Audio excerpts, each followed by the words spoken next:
Good. You're looking strong.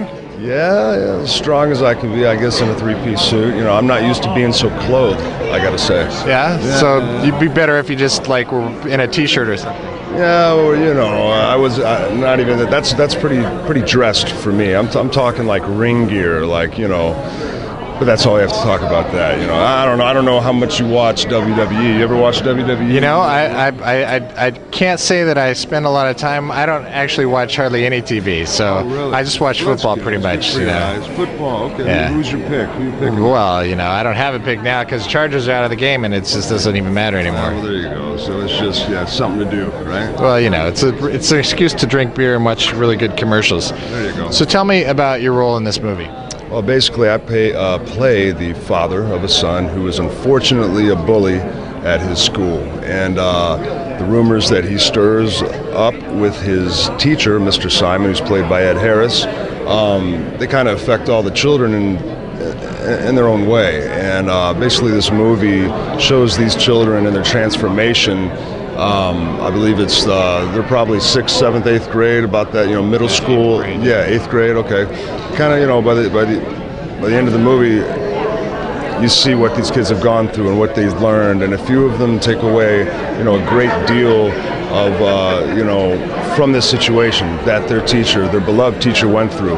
My son, Jason Friel, in the movie, starts a rumor about him, and you know, the era is the 1960s, and this rumor doesn't play too well with me, his father, and I have a meeting with Amy Madigan, who's playing the principal, and you know, I threaten her, and she goes to Mr. Simon, and you know, he stands his ground, and he's a mild-mannered man, and you know, how he deals with, I think, the situation, you know, kind of opens the children's eyes too. So it's different. It's a different kind of story, but it's a great story. It's really beautiful, actually, and it's cool to be a part of. Did you do any preparation for this?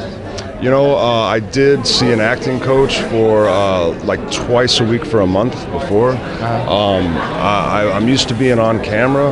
Last 10 years I've been doing live TV every week, you know, 52 weeks a year, but it's nothing like what I was doing here, so it was definitely very different. You know, I was very nervous, like you know, 90% in the nude, as we were talking about earlier, in front of 80,000 people in an arena and another 2 million at home. It's fine, no butterflies, but me by myself, you know, with just, you know, the crew and everything like that was just nerve-wracking. So I don't know, maybe I got something wrong with me, I don't know. But no, I think that's pretty normal reaction. Yeah, but it was cool, you know, being a professional wrestler with the WWE, the people up in the top row, I'm trying to let them know what I'm thinking, and the people at home, and I'm over-exaggerating my things, and I'm, you know, if I'm a bad guy, I'm like, I'm not really, you know, I'm vamping it up, I'm overacting, you know, and I had to learn to really pull it back and let the words do the acting for you, basically. So do you think you came out of this differently emotionally than when you started? I mean, did you have a takeaway or walk away with something from this movie? You know, I did. Unfortunately, I only had a couple scenes. I say unfortunately, probably fortunately for the movie. And Mike Provone, I only had a few scenes. You know, I'll get better with time. But if I took anything away from this experience, it was that, you know, wow, you know, I'm capable of being one of these guys in the movies, and that's something I've always wanted to do. And that makes me feel like pretty cool about myself. Like watching movies growing up, being a huge fan of action movies, and Ed Harris. I mean, crying out loud, I got to work with Ed Harris and Amy Madigan, you know, like it just very inspiring, if anything else, for me. Great. Thank you very much. Hey, thank you.